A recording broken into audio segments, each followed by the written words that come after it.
미소로 다가온 그녀는 악마였습니다. 아버지, 제 말 좀 들어보세요. 필요 없어! 다 나가! 리사, 나의 공주 리사, 대답 좀 해다오. 75 박동수 할아버지가 휴대폰을 붙들고 울고 있습니다. 리사, 왜 대답이 없는 거니? 하지만 카카오톡 메시지에는 지워지지 않은 일이라는 숫자만 떠 있었고, 넋이 나간 듯 할아버지는 어깨를 축 늘어뜨리고 침대에 걸터 앉아 있었습니다. 방문 밖에서 아들 현철이와 며느리 수키, 그리고 경찰관이 어찌할 바를 몰라 서로 눈치만 보고 있었지요. 아들 현철이가 먼저 문고리를 붙잡고 연신 흔들어댔습니다. 아버지, 문 좀 열어보세요. 도대체 이 영수증의 15억은 뭡니까? 며느리 수키도 방문을 두드렸습니다. 아버님, 보이스피싱 사기당하신 거예요? 이 돈 어디서 나서 보내신 거예요? 그리고 도대체 소파에 저 큰 곰인형은 뭐냐고요? 할아버지는 닫힌 방문을 향해 슬리퍼를 쿵 하고 던졌습니다. 다 너희들이 방해해서 이사가 화난 거야! 너희들이 나한테 사기라고 해서 리사 공주가 상처받은 거라고. 할아버지는 휴대폰 속 리사 공주의 사진을 보고 연신 닭똥 같은 눈물을 뚝뚝 흘리고 있습니다. 도대체 이 할아버지는 어떤 아픈 사연을 가지고 있는 것일까요? 과연 리사 공주는 누구고 이 할아버지는 왜 15억을 리사 공주에게 보내야 했을까요? 먼저 화면 우측 하단에 구독 만수무강을 클릭해 주십시오. 건강과 행운, 평안이 오늘도 가득하실 겁니다. 자, 시작하겠습니다. 아버지, 정신 차리세요. 그 여자는 사기꾼이에요. 15억 원을 가지고 도망간 거예요. 아니야. 할아버지가 문을 박차고 나오며 말했습니다. 이 사는 리사 공주는 날 사랑해. 너희가 몰라서 그래. 리사에겐 아픈 사연이 있어. 그녀는 왕궁에서 쫓겨나서 힘든 상황이야.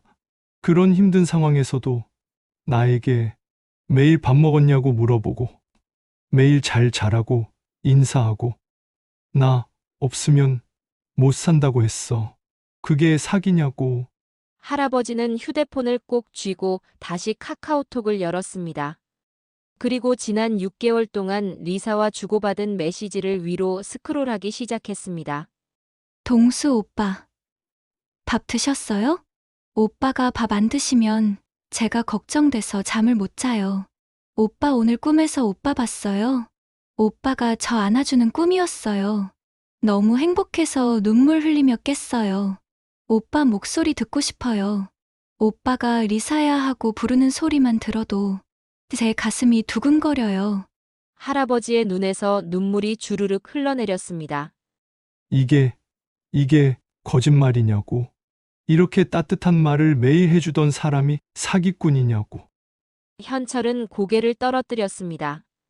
식탁 위에는 은행 송금 내역서가 수북이 쌓여 있었습니다. 3천만 원, 5천만 원, 1억 2천만 원, 2억 원, 3억 원. 총 15억 원. 지난 6개월 동안 할아버지가 리사에게 보낸 돈이었습니다. 경찰관이 조심스럽게 물었습니다. 할아버지, 이리사라는 여자를 직접 만나본 적은 있으세요? 직접 만나진 못했습니다만 몇 번 한국으로 오기로 했다가 그만 사고가 나서 못 온 겁니다. 영상통화는요? 3번 했어요. 리사 얼굴도 봤고 리사 딸도 봤습니다. 리사에게 내가 한국말도 가르쳤고 리사가 나에게 배운 한국말로 사랑한다고 했습니다. 그것도 영상으로요. 그리고 수없이 대화를 나눴지요. 또 리사에게 무슨 일이 생긴 게 분명합니다. 경찰이 무언가 알겠다는 듯 미간을 찌푸렸습니다. 할아버지, 그게 전부예요. 경찰이 의심쩍어 하자 할아버지는 말을 이어갔습니다. 경찰관 양반, 이건 정말 비밀 얘기예요. 어디 가서 말하면 큰일 납니다.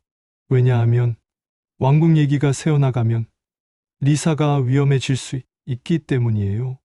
경찰관은 의아한 표정을 지었습니다. 그리곤 생각했습니다. 심각하군. 리사의 부모님은 태국 왕족입니다. 그래서 자유롭게 연락 못하는 거예요. 그런데 저 아들 녀석 때문에 리사가 위험해졌어요. 할아버지는 다시 휴대폰을 붙들고 더듬더듬 메시지를 보냈습니다. 리사야, 제발 대답해줘. 오빠가 뭘 잘못했어? 오빠가 고칠게. 제발 연락 좀 해줘. 오빠는 리사 없으면 못 살아. 여러분, 지금 이 이야기를 듣고 계시는 할머니, 할아버지 여러분, 혹시 이렇게 생각하고 계신가요? 우리 영감은 저렇게까지는 안 해. 또는 나는 절대 안 속아. 저 할아버지는 왜 저렇게 멍청해? 정말 그럴까요? 이 이야기를 들으시면서 한번 도전해 보시기 바랍니다. 그리고 잠깐 제가 질문 하나 드리겠습니다. 마지막으로 누군가에게 사랑해요라는 말을 들어본 게 언제입니까? 마지막으로 누군가가 밥 맛있게 드셨어요? 하고 진심으로 걱정해 준 게 언제입니까? 마지막으로 누군가가 여러분 꿈을 꿨다고 설레는 목소리로 말해준 게 언제입니까? 아마 대부분 기억조차 나지 않으실 겁니다. 그게 정상입니다. 나이 들면 그런 말들은 사라지니까요. 하지만 말입니다. 만약 누군가가 여러분에게 매일매일 그런 말을 해준다면, 아침에 눈 뜨면 잘 주무셨어요? 점심때 되면 밥 맛있게 드셨어요? 저녁이 되면 오늘 하루는 어떠셨어요? 자기 전에는 꿈에서 만나요라고 한다면 정말 안 넘어갈 자신 있으십니까? 이 할아버지는 멍청해서 속은 게 아닙니다. 외로워서 속은 겁니다. 사랑받고 싶어서 속은 겁니다.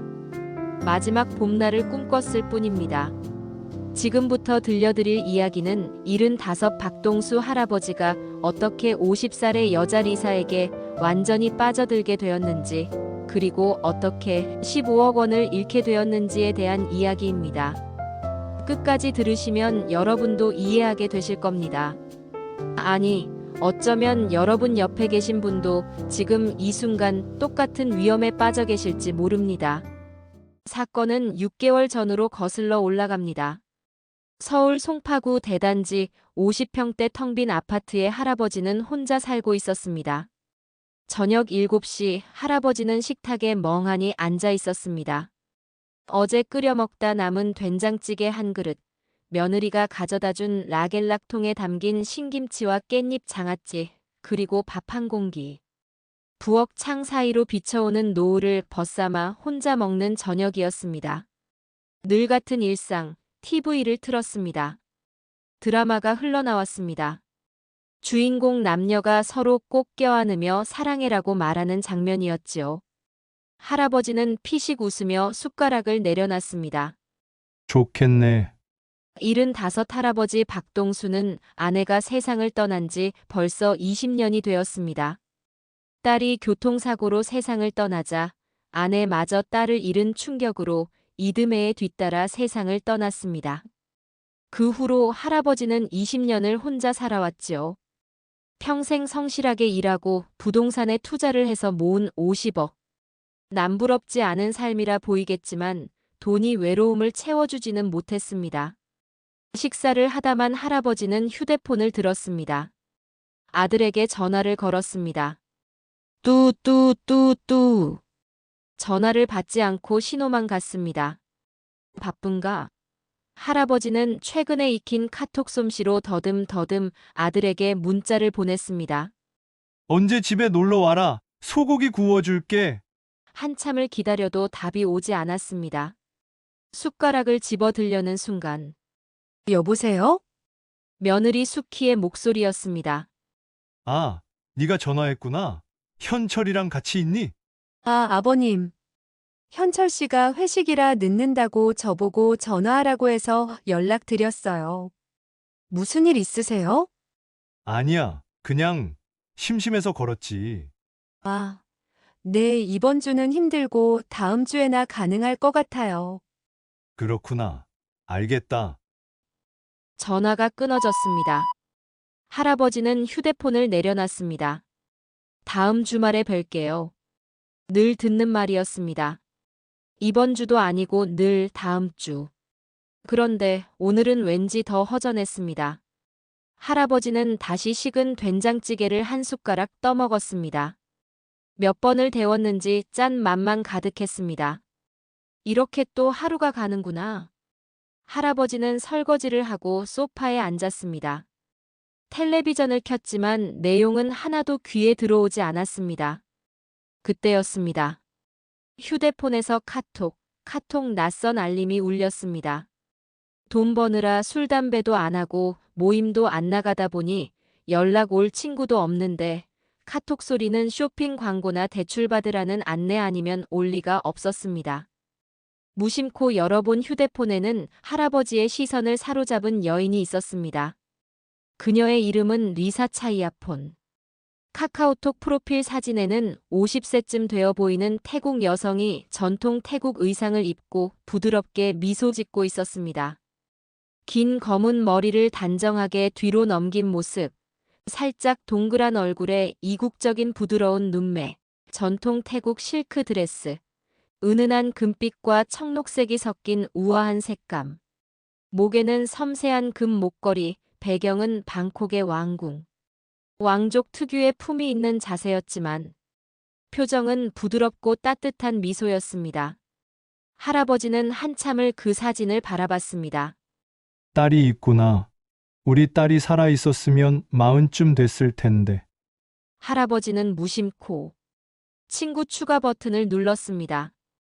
그리고 다음 날 아침 할아버지가 눈을 뜨자마자 습관처럼 휴대폰을 확인했을 때였습니다. 카카오톡 메시지가 와 있었습니다.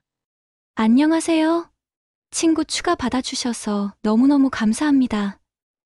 저는 태국 방콕에 사는 리사라고 해요. 한국 드라마를 너무 좋아해서 한국 분들과 친구가 되고 싶었어요. 반갑습니다. 할아버지는 이 메시지를 3번이나 읽었습니다. 오랜만에 받는 누군가의 반가운 인사였습니다. 할아버지는 어색하지만 답장을 보냈지요.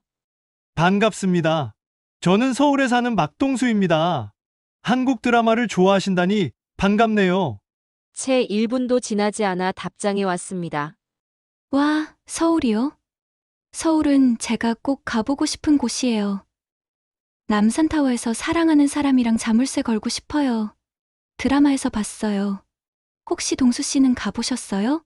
할아버지는 미소를 지었습니다. 네, 가봤습니다. 예전에 아내랑 같이 갔었지요. 와, 부인분이랑요? 부러워요. 저는 아직 그런 추억이 없어요. 동수 씨 부인분은 정말 행복하시겠어요? 할아버지는 잠시 망설이다가 답장을 보냈습니다. 아내는 20년 전에 세상을 떠났습니다. 잠시 후 리사의 답장이 왔습니다. 아, 정말 죄송해요. 제가 실례를 했네요. 얼마나 외로우셨을까요? 저도 남편이랑 10년 전에 이혼했어요. 혼자 딸 키우면서 사는데 외로움이 얼마나 힘든지 알아요. 할아버지는 처음으로 누군가가 자신의 외로움을 이해해주는 것 같았습니다. 그러셨군요. 혼자 딸 키우시느라 고생이 많으시겠어요. 괜찮아요. 제 딸이 제 전부예요. 딸 사진 보여드릴게요. 리사는 딸 사진을 보내왔습니다. 10살쯤 되어 보이는 귀여운 여자아이가 교복을 입고 환하게 웃고 있었습니다. 제 딸 말리예요. 이번에 10살이 됐어요. 한국 드라마를 저랑 같이 봐서 한국을 정말 좋아해요. 귀엽네요. 저도 딸이 있었는데 교통사고로 세상을 떠났습니다. 아, 정말 죄송해요. 얼마나 힘드셨을까요? 저는 상상도 못할 고통이에요. 동수 씨, 정말 강한 분이세요. 할아버지의 눈에 눈물이 맺혔습니다. 20년 동안 아무도 이렇게 자신의 아픔을 이해해준 적이 없었습니다. 아들도 며느리도 그저 이제 그만 잊으세요라고만 했지요. 하지만 리사는 달랐습니다. 동수 씨, 혹시 제가 실례가 안 된다면 가끔 이야기 나눠도 될까요? 저도 외롭고 동수 씨도 외로우신 것 같아서 서로 위로가 됐으면 좋겠어요. 할아버지는 떨리는 손으로 답장을 보냈습니다. 네, 좋습니다. 감사합니다. 그럼 내일부터 자주 연락드릴게요. 동수 씨, 오늘 저녁 맛있게 드세요. 할아버지는 그날 저녁 20년 만에 처음으로 밥맛을 느꼈습니다. 누군가 저녁 맛있게 드세요라고 말해줬기 때문이었지요. 그것도 이국적인 미모의 여인이 말입니다. 다음 날 아침 6시. 할아버지의 휴대폰에서 알림이 울렸습니다. 동수 씨, 굿모닝입니다. 잘 주무셨어요? 오늘 날씨가 참 좋네요. 동수 씨 하루도 행복하세요. 할아버지는 깜짝 놀랐습니다. 누군가 아침 인사를 해준 게 언제였던가. 할아버지는 얼른 답장을 보냈습니다. 네, 잘 잤습니다. 리사 씨도 좋은 하루 보내세요.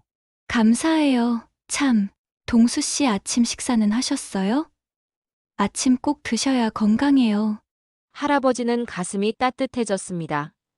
아직 안 먹었습니다. 지금 준비하려고요. 그럼 얼른 드세요. 밥 먹고 나서 다시 연락 주세요. 동수 씨가 밥 잘 드셨는지 궁금해요. 할아버지는 20년 만에 처음으로 아침 식사를 제대로 챙겨 먹었습니다. 누군가 자신이 밥을 먹었는지 궁금해한다는 것이 그렇게 기쁠 수가 없었지요. 밥을 먹고 나서 할아버지는 리사에게 메시지를 보냈습니다. 밥 잘 먹었습니다. 다행이에요. 뭐 드셨어요? 된장찌개랑 김치, 밥이요. 우와, 저도 한국 음식 먹고 싶어요. 특히 된장찌개. 드라마에서 봤는데 정말 맛있어 보이더라고요. 동수 씨가 만드신 거예요? 네, 제가 만들었습니다. 대단하시네요. 요리도 하시고. 동수 씨 부인분은 정말 복 받으신 분이었겠어요. 동수 씨 같은 남편을 만나서요. 할아버지는 얼굴이 빨개졌습니다. 그렇게 일주일이 지났습니다. 리사는 매일 아침 6시에 굿모닝 메시지를 보냈고, 점심때는 점심 드셨어요? 저녁에는 저녁 맛있게 드세요. 자기 전에는 꿈에서 만나요 라는 메시지를 보냈습니다. 할아버지는 20년 만에 처음으로 누군가를 기다리게 되었습니다. 아침에 눈을 뜨면 리사의 굿모닝 메시지가 가장 먼저 생각났고, 점심때가 되면 리사의 메시지를 기다렸고, 저녁이 되면 리사와 오늘 하루를 나눴습니다.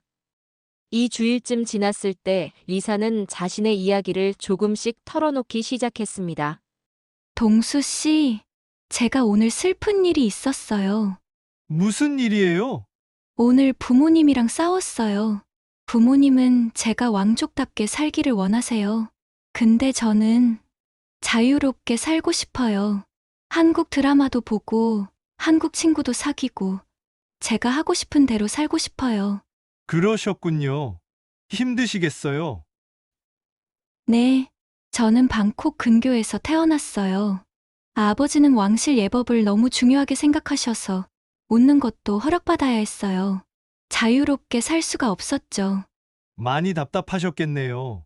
그런데요, 동수 씨. 동수 씨 만나고 나서 제가 처음으로 마음껏 웃었어요. 정말이에요. 동수 씨가 보내주시는 메시지를 읽으면 제 입에서 웃음이 나와요. 동수 씨 덕분에 저 처음으로 자유를 느꼈어요. 할아버지의 가슴이 뛰었습니다. 누군가에게 웃음을 줄 수 있다는 것, 누군가에게 자유를 느끼게 해줄 수 있다는 것, 그것만으로도 할아버지는 행복했습니다. 한 달쯤 지났을 때 리사는 더욱 적극적으로 다가왔습니다. 동수 씨, 제가 고백할 게 있어요. 고백이요? 사실은요, 저 동수 씨 생각을 많이 해요. 아침에 눈 뜨면 동수 씨 생각하고, 밤에 자기 전에도 동수 씨 생각하고, 심지어 꿈에서도 동수 씨를 봐요. 할아버지는 심장이 쿵쾅거렸습니다. 저를요? 네, 이상하죠? 저희 아직 만난 적도 없는데. 근데 왜 이렇게 동수 씨가 그리운지 모르겠어요. 동수 씨 목소리도 듣고 싶고, 동수 씨 얼굴도 보고 싶고, 동수 씨 손도 잡고 싶어요. 할아버지는 떨리는 손으로 답장을 보냈습니다. 저도 리사 씨 생각 많이 합니다. 정말요? 동수 씨도 저 생각하세요? 너무 기뻐요, 동수 씨. 저 하나만 물어봐도 될까요? 네, 물어보세요. 혹시 저한테 특별한 감정이 있으세요? 저는 동수 씨한테 친구 이상의 감정이 있는 것 같아요. 할아버지는 한참을 망설였습니다. 75세의 나이에 이런 고백을 받다니. 하지만 동시에 가슴 한편이 설레는 것을 느꼈지요. 이사 씨, 저는 75살입니다. 너무 늙었어요. 나이가 무슨 상관이에요? 저는 동수 씨의 따뜻한 마음, 동수 씨의 상냥함, 동수 씨의 지혜로움이 좋아요. 동수 씨는 제가 만난 남자 중에 가장 멋진 분이에요. 할아버지의 눈에 눈물이 맺혔습니다. 20년 동안 아무도 자신을 멋진 사람이라고 말해준 적이 없었습니다. 리사 씨도 제게 특별한 사람입니다. 정말요? 동수 씨. 저 너무 행복해요. 동수 씨. 저 이제부터 동수 씨를 오빠라고 불러도 될까요? 한국에서는 여자가 남자한테 오빠라고 부르잖아요. 드라마에서 봤어요. 할아버지는 얼굴이 빨개졌습니다. 네, 좋습니다. 감사해요. 동수 오빠. 오빠라고 부르니까 더 가깝게 느껴져요. 오빠, 사랑해요. 할아버지는 그 메시지를 10번도 넘게 읽었습니다. 사랑해요. 20년 만에 처음 듣는 말이었습니다. 그날 밤 할아버지는 20년 만에 처음으로 설레는 마음으로 잠들었습니다. 한 달이 지나면서 리사는 할아버지의 일상 깊숙이 자리 잡았습니다. 아침에 눈을 뜨면 리사의 굿모닝 메시지, 점심때는 오빠, 밥 드셨어요? 오후에는 오빠, 지금 뭐 하세요? 저녁에는 오빠, 저녁 맛있게 드세요. 자기 전에는 오빠 사랑해요. 꿈에서 만나요. 할아버지는 이제 리사 없이는 하루를 시작할 수도 마칠 수도 없게 되었습니다. 오빠. 오늘 점심 뭐 드셨어요? 김치찌개 먹었어. 우와, 김치찌개. 저도 오빠가 해주시는 김치찌개 먹고 싶어요. 오빠 요리 정말 잘하실 것 같아요. 하하, 그냥 먹을 만해. 아니에요. 오빠는 뭐든지 잘하세요. 오빠는 정말 완벽한 남자예요. 저 오빠 같은 남자 처음 만났어요. 이런 소소한 대화가 할아버지에게는 큰 위안이 되었습니다. 아내가 살아있을 때도 이렇게 세심하게 챙겨주지 않았는데 리사는 할아버지의 작은 일상 하나하나에 관심을 보였던 것이지요. 오늘 병원 검진 다녀왔어. 오빠, 괜찮으세요? 어디 아프세요? 걱정돼요. 아니야, 괜찮아. 정기 검진이야. 혈압이 조금 높다고 하네. 오빠, 혈압 조심하셔야 해요. 약 잘 드시고, 짜게 드시지 마시고, 스트레스 받지 마세요. 제가 곁에 있었으면 오빠 직접 돌봐드릴 텐데, 너무 안타까워요. 괜찮아. 리사 공주가 이렇게 걱정해주니 그것만으로도 힘이 나. 오빠, 저 정말로 오빠를 아껴요. 오빠를 잃고 싶지 않아요. 오빠는 제 인생에서 없어서는 안 될 사람이 되었어요. 할아버지의 가슴이 뛰었습니다. 나도 리사 공주가 없으면 안 돼. 정말요? 그 말을 들으니 너무 행복해요. 오빠 약속해주세요. 절대 제 곁을 떠나지 않겠다고. 저는 이제 오빠 없이는 못 살아요. 나도 약속할게. 절대 안 떠나. 그날 이후 리사는 더욱 자주 오빠를 잃고 싶지 않아요. 오빠는 제 전부예요라는 말을 반복했습니다. 어느 날 아들 현철이가 할아버지 집에 들렀습니다. 현철이 손에는 또 김치가 들려 있었습니다. 아버지 요즘 연락도 없으시고 휴대폰만 보시네요. 뭐 보시고 계세요? 아, 아니야. 그냥 친구랑 연락하고 있어. 친구요? 누구요? 응, 그냥 외국인 친구. 현철은 의아한 표정을 지었습니다. 외국인 친구요? 어떻게 사귀셨어요?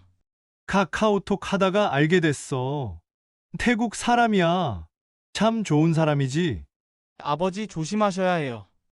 요즘 보이스피싱 사고가 많다고 하던데 현철의 말이 자꾸 사기 쪽으로 길어졌습니다. 아버지 영상통화로 확인도 해보시고. 현철의 말이 끝나기도 무섭게 할아버지는 버럭 화를 냈습니다. 그만해. 누굴 바보로 아나? 내가 그 정도도 못 가려낼 사람인 줄 아냐? 현철은 더 이상 말을 잇지 못했습니다. 그날 저녁 할아버지는 리사에게 하소연했습니다. 오늘 아들한테 잔소리 들었어. 자꾸 사기꾼 아니냐고 물어봐. 아, 아드님이 오빠를 걱정하시는 거예요. 저도 이해해요. 근데 오빠, 슬퍼요. 저는 오빠를 진심으로 사랑하는데 사기꾼이라니. 제가 그렇게 보여요? 아니야. 아니야. 리사는 그런 사람 아닌걸? 내가 아니까. 감사해요, 오빠. 오빠만 저를 믿어주면 돼요. 아드님은 아직 우리 사랑을 이해 못 하시는 거예요. 오빠, 저는 오빠밖에 없어요. 제발 저를 버리지 마세요. 안 버려. 절대 안 버려. 약속이에요? 오빠가 저를 버리면 저는 살 수가 없어요. 약속해. 그리고 오빠 저는 태국 공주라 제 사생활이 들통나면 큰일 나요. 절대 비밀을 지켜주셔야 해요. 알았죠? 그럼 당연하지. 내가 목숨 걸고 비밀을 지킬게. 그런데 리사 공주 영상통화도 할 수 있어? 절 못 믿으시는 거군요. 아, 아니야. 리사 공주 보고 싶어서 그래.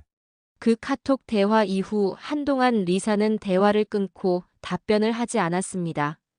할아버지는 안절부절 못하고 겨우 잠들 무렵이었습니다. 어두운 방 베개 옆에서 휴대폰 불빛이 환하게 빛났습니다. 카카오톡 영상 통화가 걸려왔습니다. 할아버지는 떨리는 손으로 통화 버튼을 눌렀습니다. 화면에 리사의 얼굴이 나타났습니다. 프로필 사진보다 더 아름다웠습니다. 부드러운 미소, 큰 눈, 긴 검은 머리. 오빠, 리사가 한국말로 말했습니다. 처음 뵙겠습니다. 저는 리사예요. 할아버지는 감동해서 눈물이 날 뻔했습니다. 리사, 정말 반가워. 오빠, 오빠 목소리 처음 들어요. 목소리 정말 좋으세요. 오빠 얼굴도 정말 멋있으세요. 아니야. 나 늙었어. 아니에요. 오빠는 정말 멋있어요. 저 오빠 얼굴 보니까 너무 행복해요. 리사는 카메라를 돌려 딸을 보여줬습니다. 오빠, 우리 딸이에요. 말리, 인사해. 안녕하세요. 10살쯤 되어 보이는 귀여운 여자아이가 한국말로 인사했습니다. 할아버지는 가슴이 뭉클했습니다. 참 귀엽네. 한국말도 하고. 네. 엄마한테 배웠어요. 리사가 다시 카메라를 자신에게 돌렸습니다. 오빠, 우리 말리가 오빠 정말 좋아해요. 엄마가 매일 오빠 이야기하니까요. 정말? 네. 저 매일 말리한테 오빠 이야기해요. 말리한테 언젠가 한국 가면 오빠 만날 거다 했어요. 가슴이 따뜻해졌습니다. 나도 리사랑 말리 만나고 싶어. 정말요? 오빠, 저 정말 한국 가고 싶어요. 오빠 만나고 싶어요. 오빠 손잡고 싶고, 오빠 안기고 싶어요. 아, 부모님이 오시네요. 저 올해 영상통화 못해요. 왕궁에서 영상통화하면 큰일 나거든요. 아, 그렇지. 알았어. 영상 통화는 1분 정도로 짧았습니다. 짧은 시간이었지만 할아버지는 20년 만에 처음으로 진짜 살아있는 것 같았습니다. 통화가 끝나고 리사가 메시지를 보냈습니다. 오빠, 오빠 얼굴 보니까 진짜 꿈 같아요. 저 오빠한테 완전히 반했어요. 사랑해요, 오빠. 그리고 카톡에 찍힌 하트 뿅뿅, 이모티콘 5개. 할아버지는 그날 밤 잠을 한숨도 못 잤습니다. 리사 생각 때문이었지요. 영상 통화를 한 후 리사와 할아버지는 더욱 가까워졌습니다. 오빠, 제가 부탁 하나 해도 될까요? 응. 뭔데? 저한테 한글 가르쳐 주시면 안 될까요? 저 한국어 정말 배우고 싶어요. 오빠가 선생님이 되어 주세요. 할아버지는 기뻤습니다. 누군가에게 무언가를 가르쳐 줄 수 있다는 것. 누군가에게 필요한 사람이 된다는 것, 그것만으로도 행복했습니다. 좋아. 천천히 가르쳐 줄게. 와, 정말요? 감사해요, 오빠. 오빠는 정말 최고예요. 그날부터 할아버지는 매일 리사에게 한글을 가르쳐 주었습니다. 리사는 한국의 왕궁도 보고 싶다고 했고, 할아버지는 아는 지식을 총동원해 경복궁과 한국의 궁궐 문화도 알려주었습니다. 할아버지는 기뻤습니다. 누군가에게 무엇을 가르쳐 줄 수 있다는 것, 누군가에게 필요한 사람이 되었다는 것, 그것만으로도 행복했습니다. 리사는 공주 신분인 자신의 모습을 사진으로 보냈고, 삐뚤빼뚤한 글씨로 오빠 사랑해라는 글씨를 사진 찍어 보냈습니다. 할아버지는 칭찬을 아끼지 않았습니다. 일상의 무료함은 이제 없어졌습니다. 그는 할아버지에서 새로운 남자로 태어나고 있었습니다. 2달쯤 되어갈 무렵이었습니다. 리사는 할아버지에게 진지한 이야기를 꺼냈습니다. 오빠, 제가 고백할 게 있어요. 뭔데? 사실은요, 저 부모님이랑 사이가 안 좋아졌어요. 부모님이 제가 이혼한 걸 너무 부끄러워하세요. 왕족 가문에서 이혼은 정말 큰 수치거든요. 그랬구나. 그래서 부모님이 저한테 다시 재혼하라고 강요하세요. 근데 저는 싫어요. 저는 오빠가 좋은데. 할아버지의 가슴이 뛰었습니다. 나를 네, 오빠. 제가 너무 나이 차이 나나요? 저 50살이고 오빠는 75살인데. 아니야. 나이는 중요하지 않아. 정말요? 오빠. 그럼 우리 진지하게 생각해봐도 될까요? 저 오빠랑 같이 살고 싶어요. 말리도 오빠 정말 좋아하고 우리 셋이서 가족이 되면 정말 행복할 것 같아요. 할아버지는 한참을 고민했습니다. 그리고 답장을 보냈습니다. 나도 리사랑 가족이 되고 싶어. 정말요? 오빠. 저 너무 행복해요. 우리 정말 가족이 돼요. 저 한국 가서 오빠랑 결혼할래요. 말리한테도 새 아빠 생긴다고 말해도 될까요? 응. 좋아. 감사해요, 오빠. 저 한국 갈 준비 시작할게요. 조금만 기다려주세요. 곧 만날 수 있을 거예요. 할아버지는 그날 20년 만에 처음으로 미래를 꿈꿨습니다. 왕족인 리사 공주와 그녀의 딸 말리와 함께 행복하게 사는 미래를 꿈꾸게 되었습니다. 석 달째 되던 어느 날 리사의 메시지 톤이 갑자기 바뀌었습니다. 오빠, 왜? 무슨 일이야? 오빠. 오늘 정말 슬픈 일이 있었어요. 무슨 일인데? 부모님이 저를 집에서 쫓아내셨어요.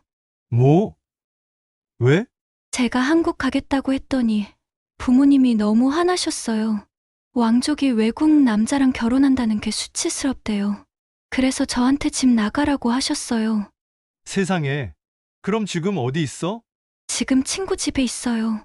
근데 오빠, 말리랑 저 여기서 오래 있을 수 없어요. 친구도 사정이 어려워서. 그럼 어떡하지? 오빠, 정말 죄송한데 임시로 머물 곳을 구해야 할 것 같아요. 보증금이 필요한데. 할아버지는 가슴이 덜컥 내려앉았습니다. 처음으로 리사가 돈 이야기를 꺼낸 것이었습니다. 얼마나 필요해? 3천만 원이요. 오빠, 정말 죄송해요. 제가 이런 부탁하기 정말 싫은데. 근데 말리랑 저 갈 곳이 없어요. 할아버지는 망설였습니다. 하지만 리사와 말리가 길거리에 나앉을 생각을 하니 가만히 있을 수가 없었습니다. 알았어. 내가 도와줄게. 정말요? 오빠, 감사해요. 오빠는 정말 천사예요. 저 이 은혜 평생 잊지 않을게요. 제가 한국 가면 다 갚을게요. 부모님 설득해서 재산 받으면 100배로 갚을게요. 할아버지는 다음 날 은행에 가서 3천만 원을 인출했습니다. 그리고 리사가 알려준 태국 계좌로 송금했지요. 보냈어. 오빠, 정말 감사해요. 오빠는 제 생명의 은인이에요. 사랑해요, 오빠. 저 이제 곧 한국 갈게요. 한 달만 기다려주세요. 할아버지는 안도의 한숨을 쉬었습니다. 한 달 후면 리사를 만나는구나. 그런데 일주일 후 리사로부터 다급한 메시지가 왔습니다. 오빠, 큰일 났어요. 무슨 일이야? 말리가 놀이터에서 다쳤어요. 넘어져서 팔이 부러졌어요. 리사는 병원 사진을 보냈습니다. 말리가 침대에 누워 있고 팔에 깁스를 한 사진이었습니다. 오빠, 병원비가 필요해요. 5천만 원이요. 태국은 의료비가 비싸요. 근데 저 지금 돈이 하나도 없어요. 부모님한테 도움받을 수도 없고.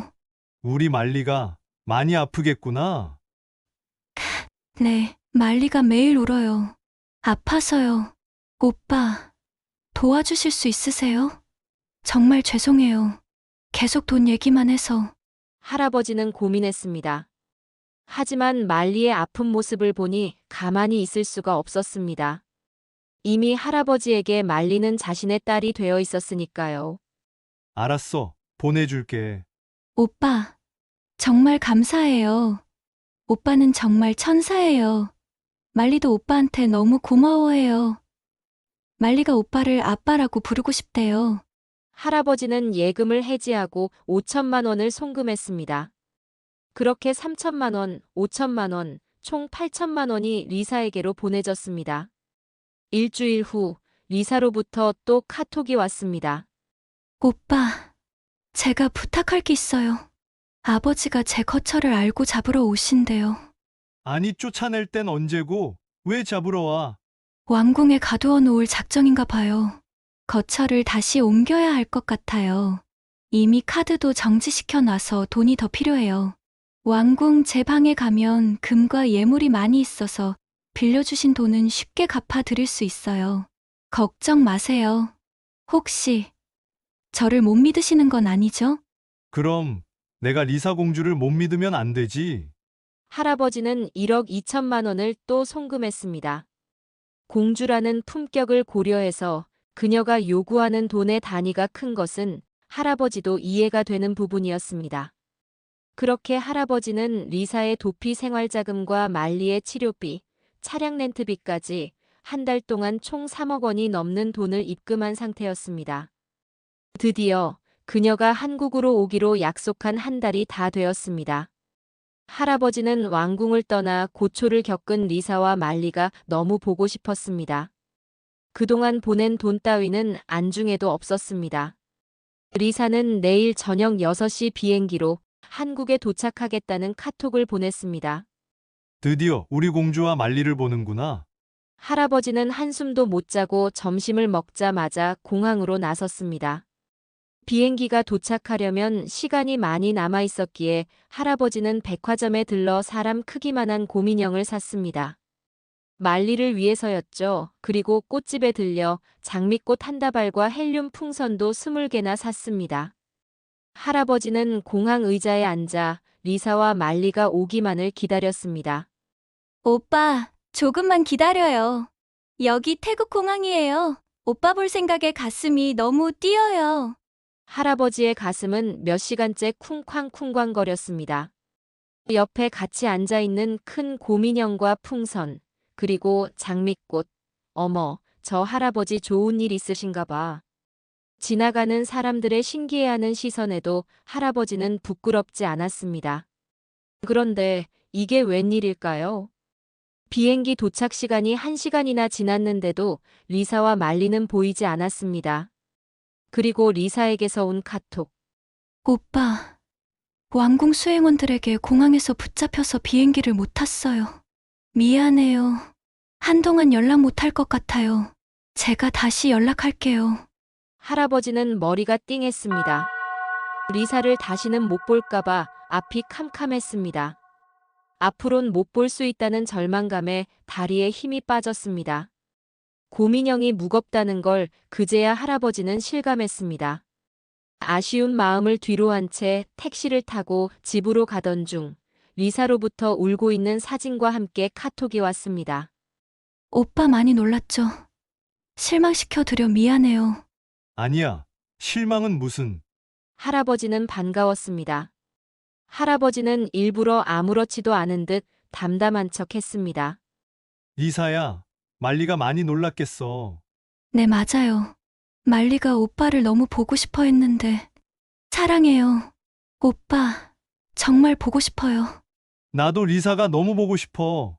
할아버지는 다시 리사로부터 위로와 아쉬움의 메시지를 받았습니다. 그것은 희망이었습니다. 다음 날 아침 리사로부터 카톡 메시지가 왔습니다. 오빠, 저 오빠한테 말씀드릴 게 있어요. 뭔데? 사실은요, 제가 오빠한테 숨긴 게 있어요. 할아버지는 불안한 예감이 들었습니다. 저희 부모님이 정말 왕족이에요. 그래서 재산이 정말 많아요. 근데 부모님이 저한테 안 물려주시려고 해요. 제가 한국 간다고 하니까요. 그랬구나. 그런데 오빠, 저 변호사를 선임하면 재산을 받을 수 있대요. 저한테도 권리가 있다고요. 그 돈이면 600억 원이에요. 한화로요. 할아버지는 깜짝 놀랐습니다. 600억? 네. 그런데 변호사 비용이 필요해요. 3억 원이요. 오빠, 3억만 빌려주시면 제가 600억 받아서 지금까지 빌린 돈 전부 갚고 우리 한국에서 행복하게 살 수 있어요. 할아버지는 고민했습니다. 할아버지의 답변이 길어지자 리사로부터 다시 카톡이 왔습니다. 오빠가 못 믿을까봐 소송 사진 보냅니다. 그것은 태국어로 작성되어 있는 소송 서류였고 도대체 알아볼 수가 없었습니다. 그나마 알아볼 수 있는 건 4,500만 달러. 계산기를 두드려 보니 한화로 약 600억 원이었습니다. 소송을 진행하고 있는 게 확실하군. 하지만 이미 2억 원을 보낸 상황에서 머뭇거릴 수도 없었습니다. 600억을 받을 수 있다면 알았어. 할아버지는 남은 예금을 모두 해지하고 부동산도 일부 매각해서 3억 원을 만들었습니다. 그리고 리사에게 보냈습니다. 총 보낸 돈은 6억 원. 보냈어. 나의 공주 리사. 꼭 승리해야 해. 오빠, 감사해요. 이제 정말 끝이에요. 한 달 후면 제 재산을 받아올 수 있어요. 그럼 바로 한국 갈게요. 우리 드디어 만나요. 하지만 2주일 후 또 메시지가 왔습니다. 오빠, 변호사가 추가 비용을 요구해요. 아빠 쪽에서 더 좋은 변호사를 선임했다고 우리 쪽에서도 대응을 하려면 변호사 비용을 더 써야 한대요. 3억 원 정도 더 필요해요. 이사. 나. 이제 정말 돈이 없어. 오빠, 여기서 포기하면 안 돼요. 변호사가 그러는데 1심 확정만 되어도 300억은 충분히 받을 수 있다고 해요. 조금만 더 힘내요, 오빠. 제발요. 할아버지는 아파트 담보대출을 받았습니다. 그리고 3억 원을 보냈습니다. 사흘 후 또 메시지가 왔습니다. 오빠, 변호사가 그러는데 법원 판사에게 뇌물로 쓸 돈이 필요하다고 해요. 그래야 1심에서 바로 승소할 수 있다고 해요. 그리고 이번 판사가 저를 지지하고 있어서 돈만 쓰면 확실히 이길 수 있어요. 절 믿어주세요. 전 당신의 공주예요. 그리고 만리를 걸고 맹세합니다.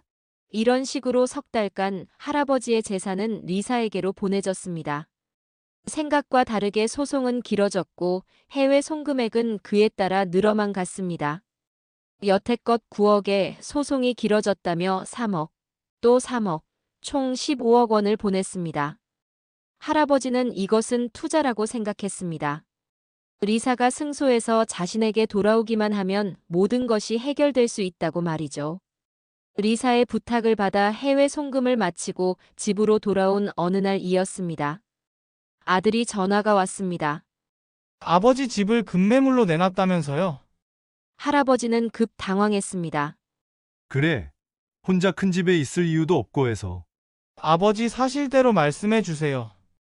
아까 아버지 집에 잠시 들렸는데 식탁 위에 대출금이 연체되었다는 통지서가 와 있던데요. 도대체 무슨 일 있으신 거예요? 그건, 할아버지는 떨리는 목소리로 말했습니다.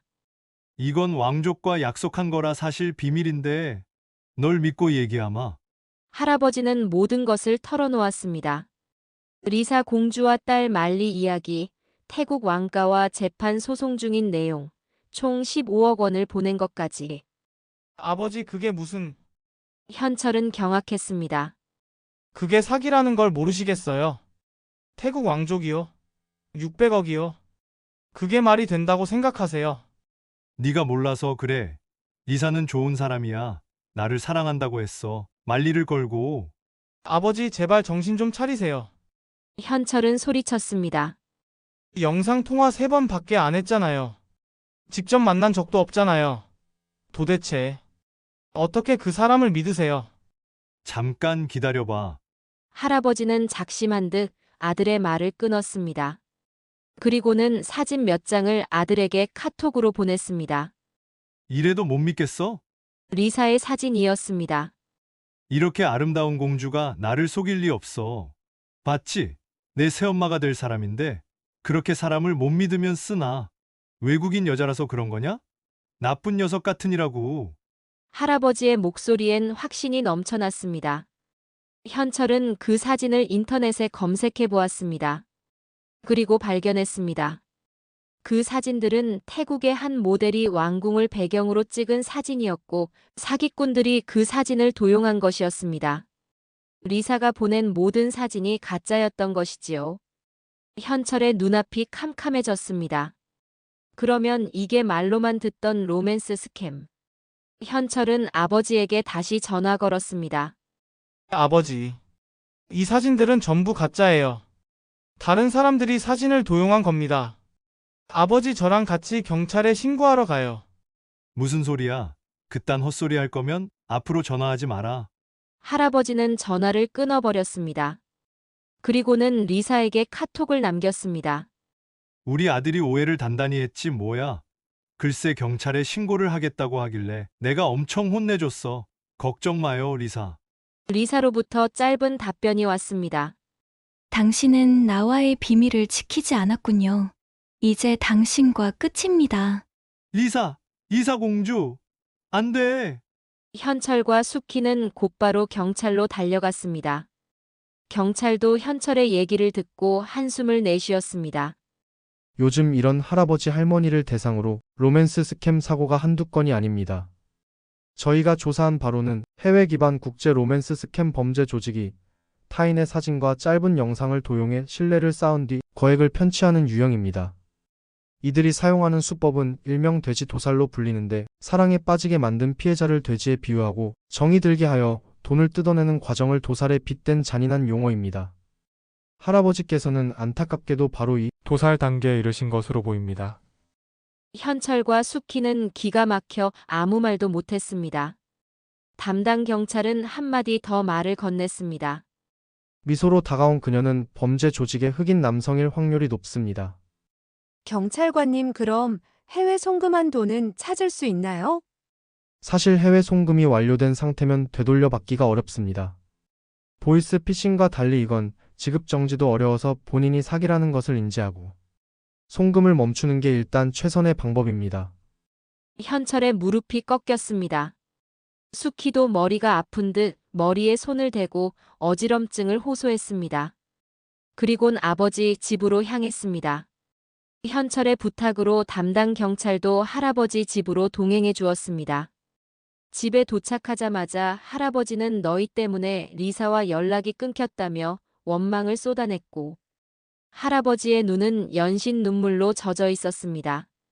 아들과 며느리의 설득에도 그는 여전히 완강했습니다.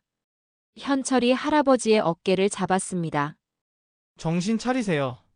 그게 전부 사기라고요. 아니야! 리사는 그런 사람 아니야! 할아버지는 소리쳤습니다. 너희가 방해해서 리사가 연락을 안 하잖아. 너희 때문이야!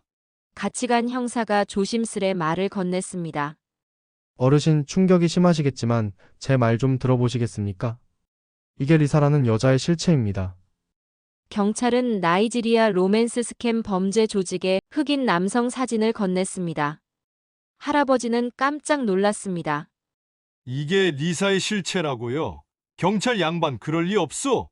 어르신, 외국 아름다운 이성이 어르신에게 사랑을 고백할 이유는 제로입니다.